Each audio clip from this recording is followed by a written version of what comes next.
औज़ुबिल्लाहिमिनश्शैतानिर्रजीम बिस्मिल्लाहिर्रहमानिर्रहीम। आज का जो हमारा लेक्चर है वो है if else statement. If else statement किसे कहते हैं?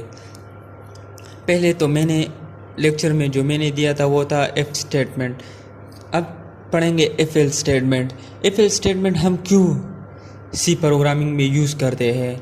अगर इफ़ इतना काम कर सकता है तो हम इफ़ एल्स की ज़रूरत क्यों पड़ती है? तो इसलिए मैंने ब्लू मार्क में लिखा है। तो इसका मतलब है कि इफ़ में सिर्फ इतना काम हो सकता है। अगर हमारे पास देखो, अब स्टार्ट करते हैं कि क्या होता है इफ़ में। The if statement by itself will execute a single statement or a group of statements when the expression following if evaluate to true. It does nothing when the expression evaluate to false. अगर हमारे पास if statement है, अगर हमने एक condition दी है उसमें अगर हमारे पास कंडीशन ट्रू हो गया तो एग्जीक्यूट होगा। अगर हमारे पास वो कंडीशन फॉल्स हो गया तो वो एग्जीक्यूट नहीं होता। तो हमारे पास इफ़ स्टेटमेंट क्या करता है? एवुलेट करता है टू ट्रू या एक्सप्रेशन एवुलेट करता है फॉल्स। यानी सिर्फ ट्रू हो गया तो एग्जीक्यूट होगा, अगर फॉल्स हो गया तो नॉट एग्जीक्यूट होगा। तो ये हमारे पास इफ़ स्टेटमेंट सिर्फ इतना काम कर सकता है। अगर हमें प्रोग्राम ऐसा लिखना है कि हमने एक कंडीशन ट्रू एग्जीक्यूट करना है और दूसरा अगर हमने फॉल्स, अगर हम बहुत से कंडीशन देते हैं तो अगर हम इफ़ का इस्तेमाल करते हैं तो वो सिर्फ एक कंडीशन में ट्रू कहता है और एग्जीक्यूट होता है और नहीं होता है तो फॉल्स। अगर हम इस तरह प्रोग्राम लिखते हैं कि उसमें अगर हम कहते हैं कि यानी इसकी बात करते हैं कि we execute one group of statements if the expression evaluate to true and another group of statements if the expression evaluate to false. अगर हम इस तरह प्रोग्राम में इस्तेमाल करते हैं कि अगर हमारे पास एक ग्रुप एग्जीक्यूट करते हैं, एक group statement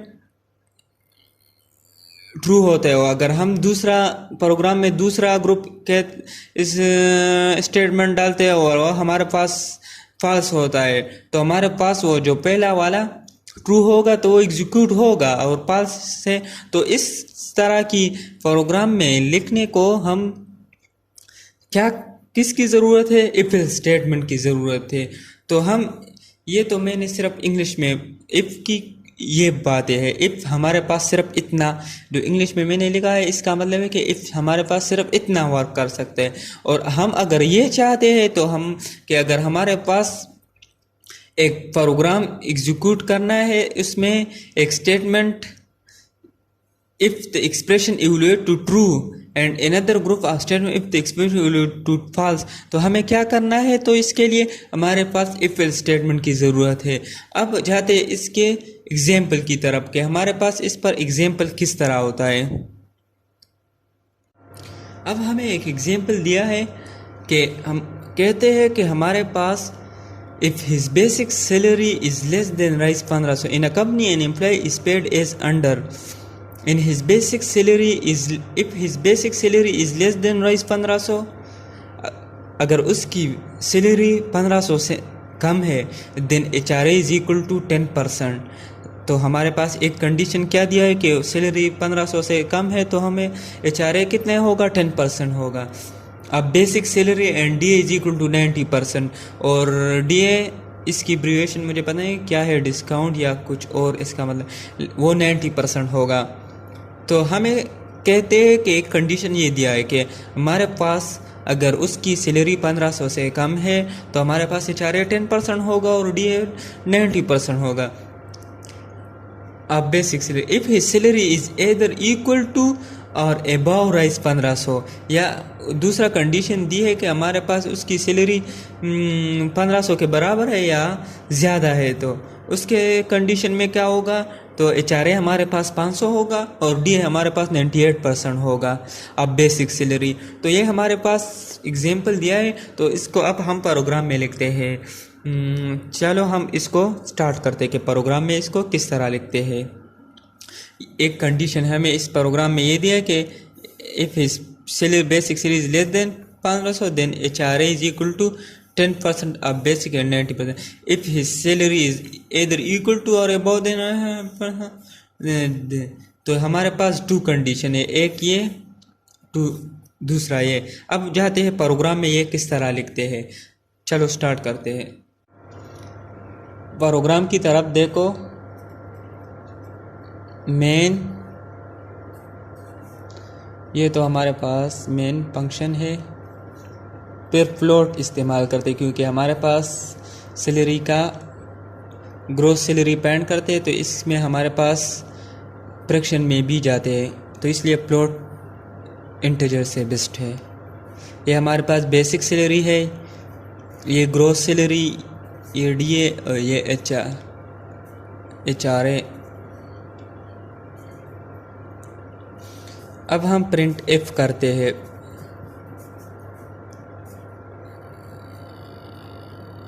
inter basic salary.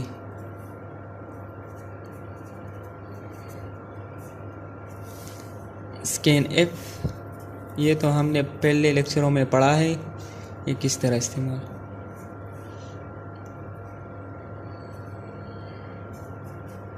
And basic salary. अब हमें 2 कंडीशन दिए थे.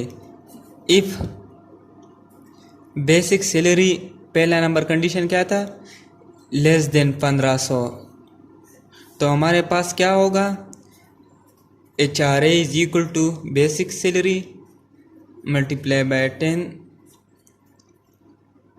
100, क्योंकि ये हमारे पास परसेंटेज में बेसिक सैलरी कम है, तो हमारे पास HRA इस तरह. अब DA is equal to BS basic salary multiply by 90, तो ये हमारे पास पहला कंडीशन था कि हमें बेसिक सैलरी कम है, तो हमारे पास HRA क्या होगा, 10% होगा, तो 10 डिवाइडेड बाय 100, और हमारे पास DA क्या कितना होगा, 90% होगा, तो 90 डिवाइड बाय 100, ये तो परसेंटेज शो करता. अब दूसरा कंडीशन हमें क्या दिया था,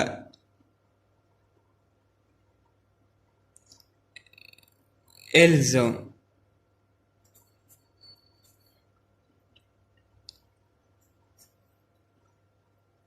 दूसरा कंडीशन हमें दिया है क्वेश्चन में, एग्जाम्पल में, कि HRA हमारे पास 500 है, तो बेसिक सैलरी DA हमारे पास कितना होगा, 98%. 98 डिवाइड बाय 100 परसेंटेज शो करता है. ये तो इसका. अब हमें क्या होता है, ग्रॉस सैलरी. तो ग्रॉस सैलरी हम किस तरह फाइंड करते हैं, basic salary plus HRA plus DA,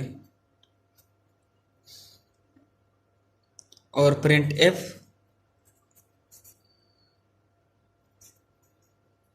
gross salary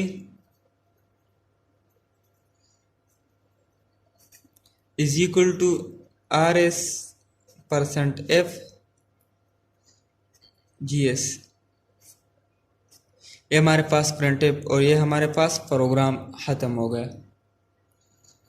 तो इसका मतलब यह है कि हमारे पास 2 कंडीशन है. इफ़, तो इफ़ में कि हमारे पास HRA ये होता है, तो हमारे पास लेस देन होता है. इफ अगर कंडीशन लेस देन 1500 है, तो हमारे पास ये कंडीशन ट्रू होगा. अगर ये फॉल्स हो गया, तो डायरेक्ट हमारे पास कंपाइलर इसको चेक करने के लिए आता है, एल्स कंडीशन देखने के लिए आता है कि ये शो करता है. तो HRA is equal to 500, DA is equal to, फिर ये एग्जीक्यूट होगा. तो ये हमारे पास प्रोग्राम है. इसको ये पिछले जो एग्जांपल मैंने शो किया आपको, उसका प्रोग्राम है. इसको अपने खुद कंप्यूटर में रन करो कि ये किस तरह रन होता है, और इस तरह के और एग्जांपल को अपने जो कोई भी कौन सा बुक इस्तेमाल करता है उसमें तलाश करो, और फिर इसको अपने माइंड के थ्रू इसको हल करो. तो इससे आपकी प्रोग्रामिंग में इजाफा होता है, क्योंकि प्रैक्टिस मेक परफेक्ट. तो ये हमारे पास हो गया एग्जाम्पल. अब जाते हैं आगे की तरफ.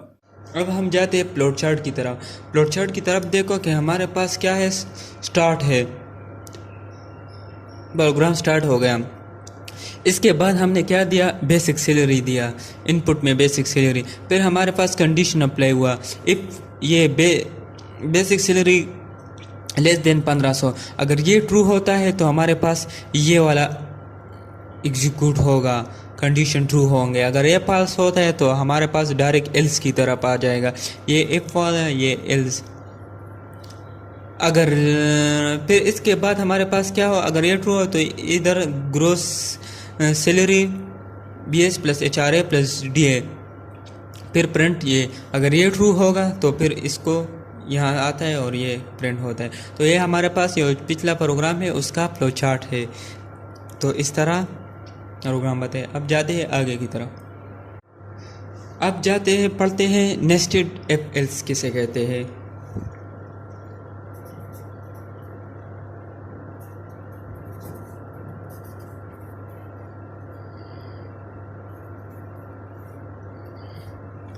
पहले मैं एक छोटा सा प्रोग्राम लिखता हूँ, उससे आप लोगों को समझ जाएंगे कि नेस्टेड इफ एल्स किसे कहते हैं। Main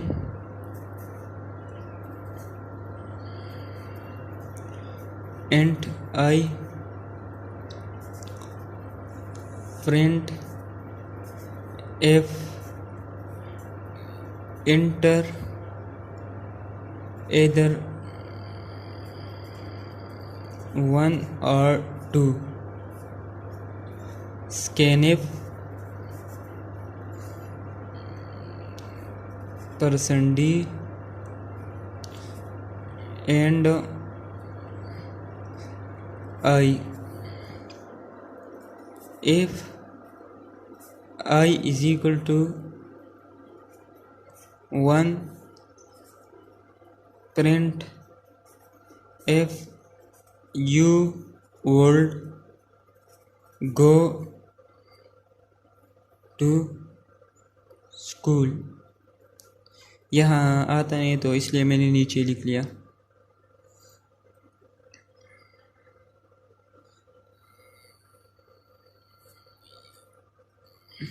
else if condition I is equal to print f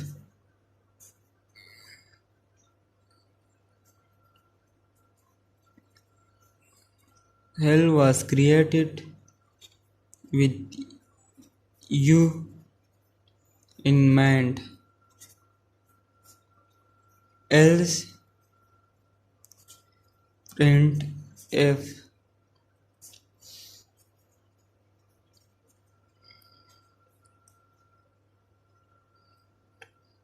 earth।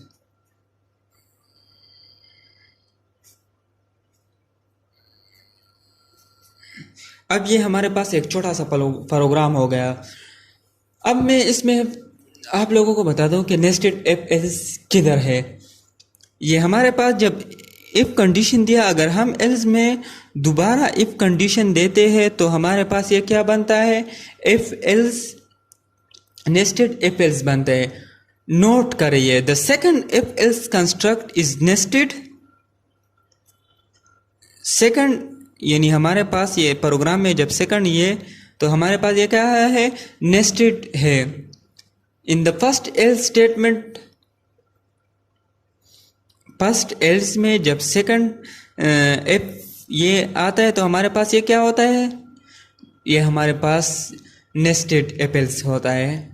If the condition in the first if statement is false, अगर यह हमारे पास फॉल्स हो गया, then the condition in the second if statement is checked, तो हमारे पास compiler क्या चेक करेगा, second condition if condition check करेगा।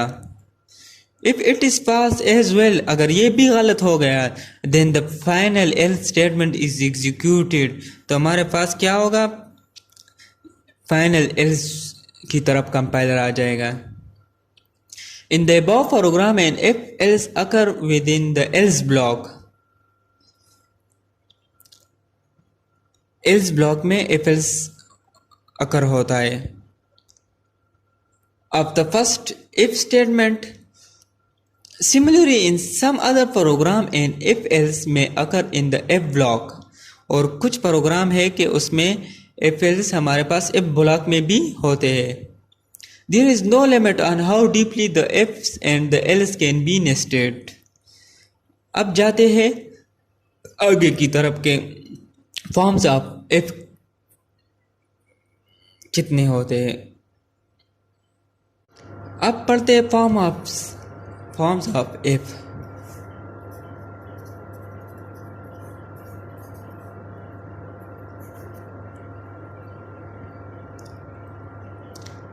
तो हमारे पास यानी फॉर्म से मुराद है कि हम इफ को किस तरह प्रोग्राम में यूज करते हैं। पहले नंबर पर है कंडीशन डू दिस। अगर हम स्टेटमेंट नीचे देते तो सादा इस तरह, तो ये हमारे पास पहला नंबर हो गया। दूसरा नंबर होता है if condition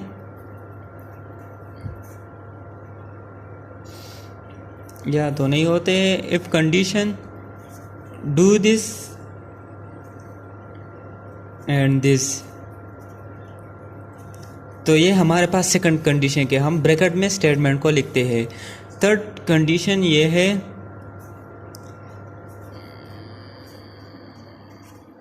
condition do this else do this. तो हम एल्स लगाते हैं इसके साथ। फोर्थ कंडीशन ये है कि हम इफ कंडीशन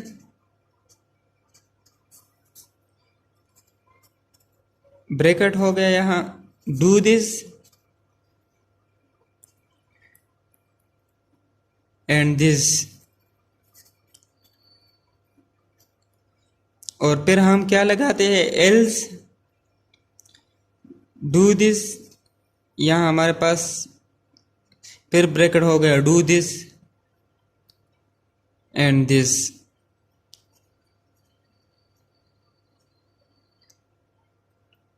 फिर ब्रैकेट क्लोज।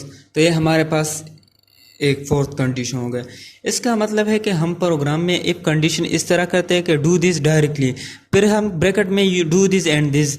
अगर हम एल्स लगाते हैं तो हम किस तरह होते हैं, इफ कंडीशन ये चेक करेगा फिर ये चेक करेगा, और फिर अगर हम इस तरह ब्रैकेट में लगाते हैं डू दिस एंड दिस तो पहले वाला इफ कंडीशन चेक करेगा फिर बाद में कंपाइलर एल्स को आ जाएगा। यहाँ है डू दिस एंड दिस।